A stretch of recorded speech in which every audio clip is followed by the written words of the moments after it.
Bonjour et bienvenue dans l'épisode de cette semaine de Out le Burnout. Aujourd'hui, je voulais explorer avec vous la différence entre le stress et le burnout pour que vous puissiez vous aussi vous poser la question et faire la différence. Est-ce que c'est un burnout? Est-ce que c'est juste, entre guillemets, du stress? Déjà, je pense que ce qu'il faut savoir, c'est que le stress, il fait partie du burnout. Mais le burn-out, lui, ne fait pas nécessairement partie du stress et j'ai envie de dire heureusement. Le burn-out, c'est quand le stress, il devient chronique. Ça veut dire qu'il reste non résolu pendant une longue période, hein. On pourrait dire que le burn-out, c'est le résultat final de beaucoup de stress prolongé. J'aime bien prendre l'image de la cocotte minute, hein. Un peu de pression, normal, on va dire, hein, c'est même utile. On monte un peu en pression pour avancer. Et quand c'est fini, on relâche, on ouvre la soupape, hein. Ça, c'est du stress ponctuel. Le problème, c'est quand on laisse la pression s'accumuler jour après jour sans jamais relâcher la soupape. On continue en pensant que ça va passer jusqu'au moment où ça ne passe plus.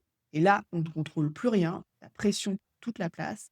Et ça, c'est le stress qui devient chronique. Au début, on tient le coup, mais à force en fait de ne jamais relâcher, on s'épuise et peut-être aussi qu'un jour, le corps, il finit par lâcher parce qu'il n'en peut plus et ce stress chronique, c'est ce qui cause le burn-out.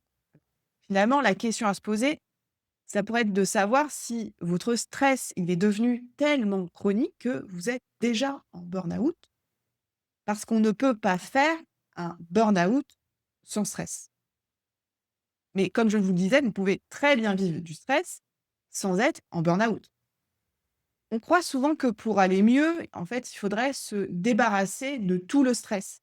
Comme si, en fait, une vie sans stress, c'était l'objectif ultime. Mais en fait, on n'a pas besoin d'éliminer le stress parce que on n'est pas fait pour vivre sans stress. Le stress, il fait partie de la vie pro, même de la vie perso. C'est normal et c'est même utile. C'est comme ça qu'on est câblé en tant qu'humain. Le stress, c'est le signal de votre corps pour vous dire qu'il faut réagir. Et à l'époque, on va dire de nos ancêtres chasseurs-cueilleurs, c'était une réaction à un danger concret, comme un animal sauvage, un lion par exemple. Le stress montait et il se mettait en mouvement pour se protéger. Donc c'est vraiment un mécanisme naturel pour réagir à une menace ou ce qu'on perçoit comme une menace ou comme un défi. Mais ce qu'on oublie, c'est qu'aujourd'hui, en fait, les menaces ont changé. On va dire que les lions ont changé.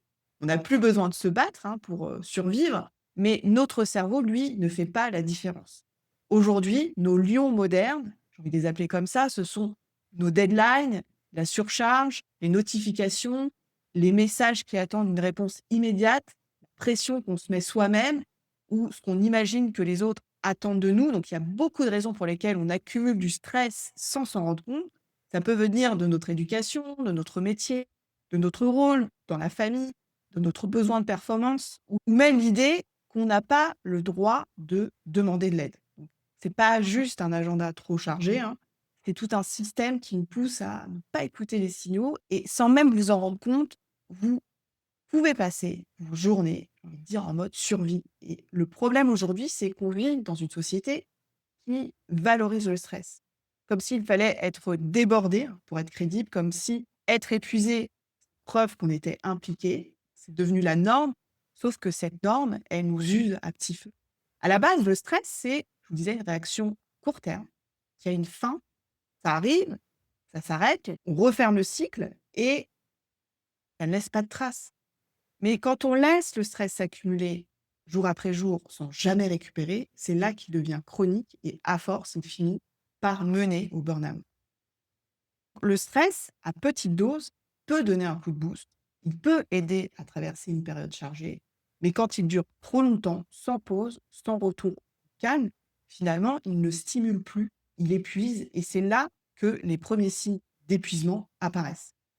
Et à ce stade, il y a une limite très simple qui vous permet de voir si vous êtes encore, juste stressé ou si vous avez déjà mis un pied dans le burn-out. Cette limite, c'est votre capacité à récupérer. Concrètement, si vous êtes stressé et que vous prenez un long week-end, qu'en revenant, vous vous sentez plutôt bien, prête à reprendre, capable de faire votre travail normalement, alors c'est bon signe, c'est du stress ponctuel. Votre corps, votre cerveau, votre système nerveux, ils savent encore récupérer et ils ont besoin de temps, d'espace, ça redémarre et vous savez rebondir. Par contre, si vous êtes épuisé depuis des semaines, si vous sentez que ça affecte concentration, que vous avez du mal à réfléchir clairement, que vos émotions débordent, que même en fait, après une pause, vous avez l'impression que rien n'a changé, que vous êtes toujours aussi vidé, hein. Ça peut être quelques jours, une semaine, 2 semaines, un mois entier et que vous revenez dans le même état, voire pire et que vous vous dites: «Je devrais aller mieux» et en fait non, parce que c'est déjà le burn-out et à ce moment-là, en fait, on a beau essayer toutes les techniques de gestion du stress, ces techniques, elles sont super, en fait, quand on n'est pas encore en burn-out. Mais quand on est déjà dedans, en fait, ça ne suffit plus et la différence entre le stress et le burn-out, elle est, j'ai envie de dire, dans votre capacité à récupérer. Si vous sentez que vous n'arrivez plus à récupérer et que les stratégies de gestion du stress ne fonctionnent plus, que vous êtes coincé, c'est peut-être le moment en fait de changer d'approche et pour vous aider à savoir où vous en êtes, je vous rappelle que vous pouvez faire mon test gratuit directement sur mon site outleburnout.com/test. Ça prend 5 minutes et ça vous donnera une lecture claire de votre situation avec des pistes concrètes pour savoir où commencer. C'est tout pour aujourd'hui et je vous dis à très bientôt pour le prochain épisode de Out le Burnout.